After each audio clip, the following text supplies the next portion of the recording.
എല്ലാവർക്കും നമസ്കാരം. Top ട്യൂഷന്റെ class 9 history ക്ലാസ്സിലേക്ക് എല്ലാവർക്കും സ്വാഗതം. ഇന്ന് നമ്മൾ ഇന്ത്യൻ ചരിത്രത്തിലൂടെ ഒരു വലിയ യാത്ര പോകാൻ പോവുകയാണ്. തെക്കേ ഇന്ത്യയിലെ ചോളന്മാരുടെ നാട്ടിൽ നിന്ന് അങ്ങ് വടക്ക് ഡൽഹിയിലേക്ക്. നമ്മുടെ ചാപ്റ്ററിന്റെ പേരും അതുതന്നെയാണ്, from the land of Cholas to Delhi. ഈ യാത്ര തുടങ്ങുന്നത് തഞ്ചാവൂരിലെ ബൃഹദീശ്വര ക്ഷേത്രത്തിൽ നിന്നാണ്. രാജരാജ ചോളൻ നിർമ്മിച്ച ആ അത്ഭുത ക്ഷേത്രം. ആ ക്ഷേത്രത്തിന്റെ ചുമരിൽ ഒരു വലിയ കൽരേഖയുണ്ട്. അതിൽ എന്താണ് എഴുതിയിരിക്കുന്നതെന്നറിയാമോ? രാജകേസരി എന്ന പേരുള്ള മരക്കാൽ കൊണ്ടളഞ്ഞ നെല്ലായോ സ്വർണമായോ പണമായോ നികുതി അടയ്ക്കണം എന്നൊക്കെയാണ്. അതായത് അക്കാലത്തെ നികുതിയെക്കുറിച്ചും ഭരണത്തെക്കുറിച്ചുമൊക്കെയുള്ള വിവരങ്ങൾ നമുക്ക് ഇതിൽ നിന്ന് കിട്ടുന്നു. 9-ാം നൂറ്റാണ്ട് മുതൽ 13-ാം നൂറ്റാണ്ട് വരെ ദക്ഷിണേന്ത്യ ഭരിച്ചിരുന്ന ശക്തരായ രാജവംശമായിരുന്നു ചോളന്മാർ. തഞ്ചാവൂർ ആയിരുന്നു തലസ്ഥാനം. നമ്മൾ മുൻപ് പഠിച്ച പല്ലവരെ പരാജയപ്പെടുത്തിയാണ് ചോളന്മാർ അധികാരത്തിൽ വന്നത്. ദക്ഷിണേന്ത്യയുടെ ഭൂരിഭാഗം പ്രദേശങ്ങളും അവരുടെ കീഴിലായിരുന്നു. ഇതവർക്ക് സാമൂഹികവും സാമ്പത്തികവുമായ സ്ഥിരത നൽകി. ഒരു മാപ്പ് നോക്കിയാൽ ഇന്നത്തെ തമിഴ്നാടും കേരളത്തിന്റെ ചില ഭാഗങ്ങളും കർണാടകയും ആന്ധ്രാപ്രദേശുമെല്ലാം അവരുടെ സാമ്രാജ്യത്തിൽ ഉൾപ്പെട്ടിരുന്നു എന്ന് കാണാം. ചോള സാമ്രാജ്യത്തിന്റെ വളർച്ചയ്ക്ക് ഒരു പുഴ വലിയ പങ്ക് വഹിച്ചിട്ടുണ്ട്. ഏതായിരിക്കും ആ പുഴ? കാവേരി നദി. കാവേരി നദീതടത്തിലായിരുന്നു ചോള സാമ്രാജ്യം സ്ഥിതി ചെയ്തിരുന്നത്. അതുകൊണ്ടുതന്നെ അവിടം വിഭവങ്ങളാൽ സമ്പന്നമായിരുന്നു. കൃഷിയായിരുന്നു ജനങ്ങളുടെ പ്രധാന തൊഴിൽ. അതുകൊണ്ടുതന്നെ അന്ന് തഞ്ചാവൂരിനെ തമിഴകത്തിന്റെ ധാന്യപ്പുര എന്നാണ് വിളിച്ചിരുന്നത്. അവിടെ നെല്ല്, തെങ്ങ്, വാഴ, ചക്ക, ധാന്യങ്ങൾ, പയർവർഗ്ഗങ്ങൾ, കരിമ്പ്, വെറ്റില, അടയ്ക്ക, ഇഞ്ചി, മഞ്ഞൾ, പലതരം പൂക്കൾ എന്നിവയെല്ലാം കൃഷി ചെയ്തിരുന്നു. കൃഷിക്ക് ജലസേചനം എത്ര പ്രധാനമാണെന്ന് ചോളരാജാക്കന്മാർക്കറിയാമായിരുന്നു. അവർ കുളങ്ങൾ, ടാങ്കുകൾ, കനാലുകൾ, കിണറുകൾ എന്നിങ്ങനെ ഒരുപാട് ജലസേചന സൗകര്യങ്ങൾ ഒരുക്കി. പുഴകൾക്ക് കുറുകെ അണക്കെട്ടുകൾ കെട്ടി ആ വെള്ളം കനാലുകൾ വഴി പല ഭാഗങ്ങളിലേക്കും എത്തിച്ചു. പുഴകളില്ലാത്ത സ്ഥലങ്ങളിൽ വലിയ കുളങ്ങൾ നിർമ്മിച്ച് മഴവെള്ളം സംഭരിച്ചു. ഇങ്ങനെ വറ്റാതെ സംരക്ഷിച്ചിരുന്ന ജലസംഭരണികളെ ഏരിപ്പട്ടി എന്നാണ് വിളിച്ചിരുന്നത്. കർഷകർക്ക് നികുതി ഇളവുകൾ നൽകി തരിശുഭൂമി കൃഷിയോഗ്യമാക്കാൻ അവരെ പ്രോത്സാഹിപ്പിച്ചു. ക്ഷേത്രങ്ങൾക്കും ബ്രാഹ്മണർക്കും ഭൂമി ദാനമായി നൽകിയതിലൂടെ കൃഷി കൂടുതൽ വിപുലീകരിക്കാൻ കഴിഞ്ഞു. എന്നാൽ ഈ ഭൂമിയിൽ പണിയെടുത്തിരുന്നത് അടിമകളെപ്പോലെ ജീവിച്ചിരുന്ന കർഷകത്തൊഴിലാളികളായിരുന്നു. കാർഷിക പുരോഗതി എപ്പോഴും വ്യാപാരത്തിന്റെ വളർച്ചയ്ക്ക് കാരണമാകും, അല്ലേ? ചോളന്മാരുടെ കാലത്ത് ആഭ്യന്തര വ്യാപാരവും വിദേശ വ്യാപാരവും ഒരുപോലെ പുരോഗമിച്ചിരുന്നു.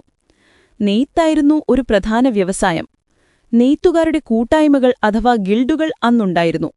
മുന്തിയ തരം തുണിത്തരങ്ങൾ വടക്കേ ഇന്ത്യയിലേക്കും മറ്റു രാജ്യങ്ങളിലേക്കും കയറ്റി അയച്ചു. കൃഷിക്ക് പുറമെ ലോഹപ്പണിയും വികസിച്ചിരുന്നു. ക്ഷേത്രങ്ങളിൽ നിന്ന് കണ്ടെത്തിയ വിഗ്രഹങ്ങളും പാത്രങ്ങളും ഇതിന് തെളിവാണ്. സ്വർണവും വെള്ളിയും കൊണ്ടുള്ള ആഭരണങ്ങൾ, ഇരുമ്പുകൊണ്ടുള്ള ഉപകരണങ്ങളും എന്നിവയും നിർമ്മിച്ചു. മുത്തും പവിഴവും കടൽത്തീരങ്ങളിൽ നിന്ന് ശേഖരിച്ച് വിദേശ രാജ്യങ്ങളിലേക്ക് കയറ്റി അയച്ചു. 11-ാം നൂറ്റാണ്ടിൽ കംബോഡിയയിൽ നിന്ന് ഒരു സംഘം വ്യാപാരികൾ ചോളരാജ്യം സന്ദർശിച്ചിരുന്നു. നാഗപട്ടണം, മഹാബലിപുരം, കാവേരിപൂമ്പട്ടണം എന്നിവയെല്ലാം പ്രധാനപ്പെട്ട തീരദേശ വ്യാപാര കേന്ദ്രങ്ങളായിരുന്നു. ഇന്നത്തെ വിശാഖപട്ടണം തുറമുഖം സ്ഥിതി ചെയ്യുന്ന പ്രദേശം അന്നറിയപ്പെട്ടിരുന്നത് കുലോത്തുംഗ ചോളപട്ടണം എന്നായിരുന്നു. നാഗരത്താർ, മണിഗ്രാമം തുടങ്ങിയ സമ്പന്നരായ വ്യാപാരി കൂട്ടായ്മകൾ വ്യാപാരം സജീവമാക്കി. Sri Lanka, Malaysia, Indonesia, Thailand, Vietnam, Cambodia, Myanmar തുടങ്ങിയ രാജ്യങ്ങളുമായി ചോളന്മാർക്ക് കച്ചവട ബന്ധമുണ്ടായിരുന്നു. ചോളന്മാർക്ക് അതിശക്തമായൊരു നാവികസേനയുണ്ടായിരുന്നു. ബംഗാൾ ഉൾക്കടലിൽ അവർക്ക് വലിയ ആധിപത്യമുണ്ടായിരുന്നതുകൊണ്ട് അന്ന് ബംഗാൾ ഉൾക്കടലിനെ ചോളന്മാരുടെ തടാകമെന്ന് പോലും വിളിച്ചിരുന്നു. വ്യാപാരബന്ധങ്ങൾക്ക് പുറമെ ശ്രീലങ്കയിൽ അവർ പൊളിറ്റിക്കൽ ആധിപത്യവും സ്ഥാപിച്ചിരുന്നു.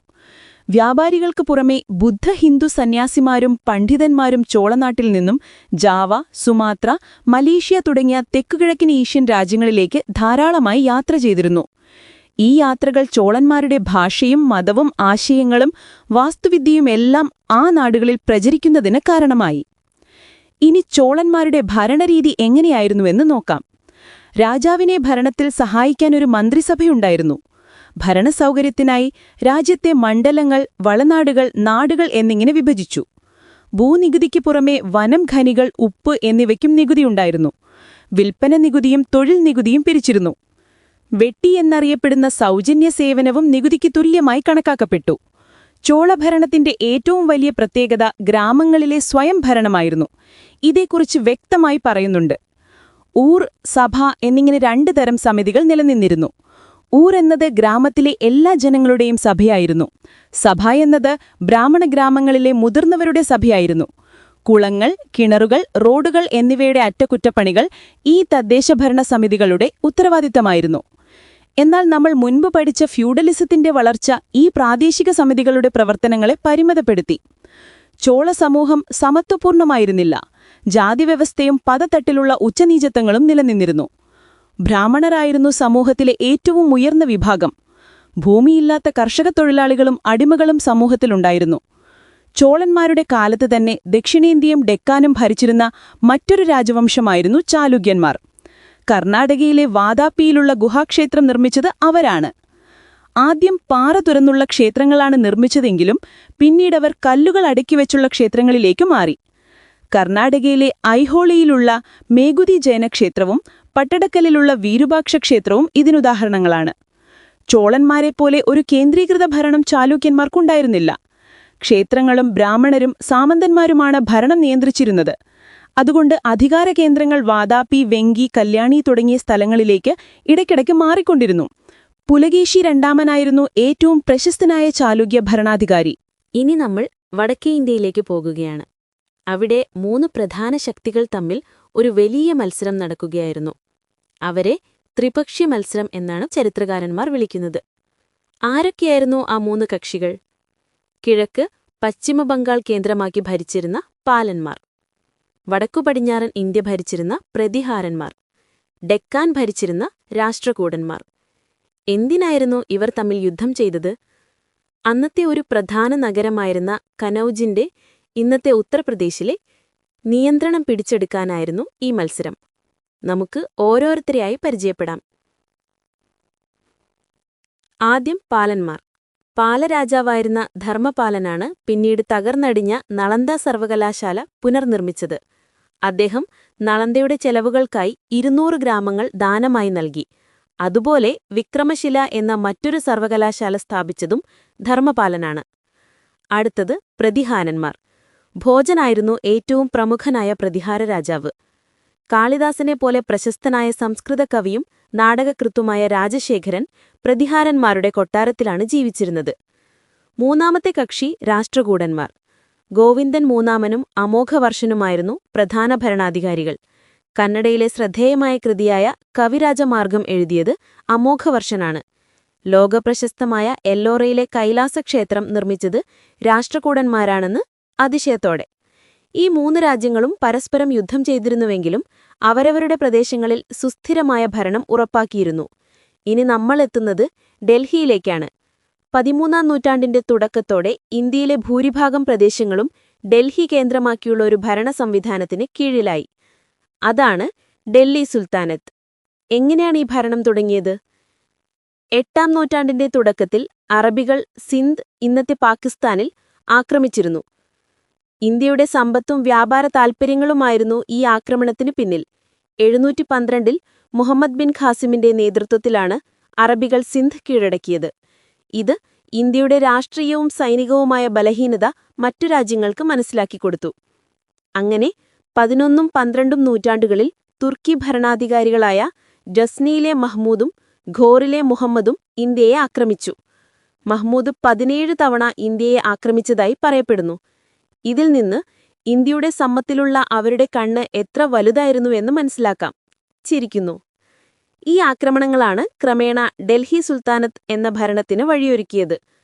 1206 മുതൽ 1526 വരെ നീണ്ടുനിന്ന സുൽത്താനത്ത് ഭരണകാലത്ത് 5 രാജവംശങ്ങൾ ഡൽഹി ഭരിച്ചു. ഏതൊക്കെയാണവ? മാംലൂക്ക്, അടിമവംശം, ഖൽജി, തുഗ്ലക്, സയ്യിദ്, ലോധി. ഈ കാലഘട്ടത്തിൽ ഒരുപാട് ഭരണപരിഷ്കാരങ്ങൾ നടപ്പിലാക്കി. അലാവുദ്ദീൻ ഖൽജിയുടെ കമ്പോള നിയന്ത്രണം അതിൽ പ്രധാനപ്പെട്ടതാണ്. എല്ലാ ഉൽപ്പന്നങ്ങളുടെയും വില നിയന്ത്രിക്കുക എന്നതായിരുന്നു ലക്ഷ്യം. വലിയൊരു സൈന്യത്തെ നിലനിർത്താൻ ശമ്പളം കൊടുക്കണമെങ്കിൽ സാധനങ്ങൾക്ക് വില കുറഞ്ഞിരിക്കണം എന്ന ചിന്തയായിരുന്നു ഇതിനു പിന്നിൽ. അതിനായി അദ്ദേഹം സംഭരണശാലകൾ സ്ഥാപിക്കുകയും കൂടിയ വില ഈടാക്കുന്നവരെയും പൂഴ്ത്തിവെപ്പുകാരെയും കഠിനമായി ശിക്ഷിക്കുകയും ചെയ്തു. അടിമവംശത്തിലെ പ്രമുഖനായിരുന്ന ഇൽത്തുമിഷിന്റെ മകളായിരുന്നു സുൽത്താന രസിയ. മക്കളാരും ഭരണത്തിന് യോഗ്യരല്ലെന്ന് കണ്ട് ഇൽത്തുമിഷ് രസിയയെ തന്റെ പിൻഗാമിയായി നാമനിർദ്ദേശം ചെയ്തു. അക്കാലത്ത് അതൊരു വലിയ മാറ്റമായിരുന്നു. ഇനി നമുക്ക് സുൽത്താനത്ത് കാലത്തെ സാമൂഹിക സാമ്പത്തിക ജീവിതം എങ്ങനെയുണ്ടായിരുന്നു എന്ന് നോക്കാം. 14-ാം നൂറ്റാണ്ടിൽ ഇന്ത്യ സന്ദർശിച്ച മൊറോക്കൻ സഞ്ചാരിയായ ഇബൻ ബതൂത്ത പറയുന്നത് ഇന്ത്യയിലെ ഫലഭൂയിഷ്ഠമായ മണ്ണ് കൃഷിക്ക് വളരെ അനുയോജ്യമാണെന്നാണ്. ഇവിടെ വർഷത്തിൽ 2-3 തവണ കൃഷി ചെയ്തിരുന്നതായി അദ്ദേഹം രേഖപ്പെടുത്തിയിട്ടുണ്ട്.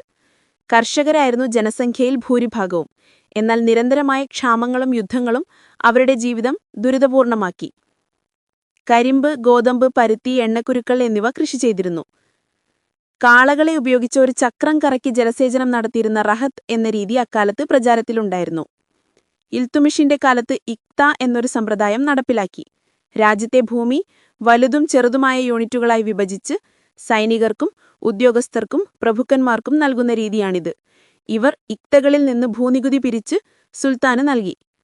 നികുതി പണമായി പിരിക്കാൻ തുടങ്ങിയത് പണസമ്പദ് വ്യവസ്ഥയുടെ വളർച്ചയ്ക്കും വലിയ സാമ്പത്തിക വളർച്ചയ്ക്കും വഴിയൊരുക്കി. അതുപോലെ വ്യാപാരം വളർന്നത് നഗരങ്ങളുടെ വളർച്ചയ്ക്കും കാരണമായി. ഡൽഹിയും ദൗലത്താബാദും അക്കാലത്തെ ലോകത്തിലെ തന്നെ വലിയ നഗരങ്ങളായിരുന്നു. സാമൂഹിക ജീവിതത്തിൽ ഒരുപാട് അസമത്വങ്ങൾ നിലനിന്നിരുന്നു. സുൽത്താൻ പ്രഭുക്കന്മാർ, ഗ്രാമത്തലവന്മാർ എന്നിവർ ഉയർന്ന ജീവിത നിലവാരം പുലർത്തിയപ്പോൾ സാധാരണക്കാർ ദുരിതമനുഭവിച്ചു. അവസാനമായി സാംസ്കാരിക ജീവിതം. സുൽത്താനത്ത് ഭരണം ഇന്ത്യയുടെ സാംസ്കാരിക ജീവിതത്തിൽ വലിയ സ്വാധീനം ചെലുത്തി. സംഗീതം, വാസ്തുവിദ്യ, സാഹിത്യം എന്നീ മേഖലകളിലെല്ലാം ഈ സ്വാധീനം കാണാം. നമ്മളിന്ന് ഉപയോഗിക്കുന്ന സിത്താർ, തബല പോലുള്ള സംഗീതോപകരണങ്ങൾ ഇന്ത്യയിലെത്തിയത് ഈ കാലഘട്ടത്തിലാണ്. വാസ്തുവിദ്യയ്ക്ക് ഉദാഹരണമാണ് ഡൽഹിയിലെ കുത്തബ് മിനാർ, തുഗ്ലക്കാബാദ് കോട്ട തുടങ്ങിയവ. പേർഷ്യൻ ഭാഷ ഇന്ത്യയിലെത്തിയത് തുർക്കികളുടെ വരവോടെയാണ്. പ്രശസ്ത കവിയായ അമീർ ഖുസ്രു പേർഷ്യൻ ഭാഷയിൽ മനോഹരമായ കൃതികൾ രചിച്ചു. പുതിയൊരു ഭാഷ തന്നെ ഈ കാലഘട്ടത്തിൽ രൂപംപ്പെട്ടു, ഉറുദു. ആവശ്യത്തോടെ ഡൽഹിയിലെയും പരിസര പ്രദേശങ്ങളിലെയും സാധാരണക്കാരുടെ ഭാഷയായ ഹിന്ദവിയും പേർഷ്യൻ ഭാഷയും ചേർന്നാണ് ഉറുദു ഭാഷ രൂപംപ്പെട്ടത്. അപ്പോൾ കൂട്ടുകാരെ, ചോളന്മാരുടെ നാട്ടിൽ തുടങ്ങി ഡൽഹി സുൽത്താനത്ത് വരെയുള്ള ഒരു വലിയ കാലഘട്ടത്തിലൂടെയാണ് നമ്മൾ ഇന്ന് യാത്ര ചെയ്തത്. ഇന്ത്യയുടെ ചരിത്രം എത്രമാത്രം വൈവിധ്യപൂർണമാണെന്ന് മനസ്സിലായില്ലേ? പിന്നെ നമ്മുടെ ഈ ടോപ്പ് ട്യൂഷൻ സെന്ററിൽ ചെറിയ ബാച്ച് സൈസിലാണ് ഹൈസ്കൂൾ ക്ലാസുകൾ ഉള്ളത്. അപ്പോൾ നല്ല മാർക്ക് വേണമെന്നുണ്ടോ എങ്കിൽ എത്രയും പെട്ടെന്ന് ഞങ്ങളുടെ ഫേസ് ടു ഫേസ് ക്ലാസ്സിൽ ജോയിൻ ചെയ്യുകയോ അല്ലെങ്കിൽ യൂട്യൂബ് ക്ലാസ്സസ് ഉപയോഗിക്കുകയോ ചെയ്യുക. പാലക്കാട് നിവാസികളെ ടോപ്പ് ട്യൂഷന്റെ ഫേസ് ടു ഫേസ് ക്ലാസ്സിലേക്ക് സ്വാഗതം ചെയ്യുന്നു. കൂടുതൽ അറിയുവാൻ 800 606 63 63 എന്ന നമ്പറിലേക്ക് വിളിക്കുക. എല്ലാവരും നന്നായി പഠിക്കണം. അടുത്ത ക്ലാസ്സിൽ കാണാം. Bye bye.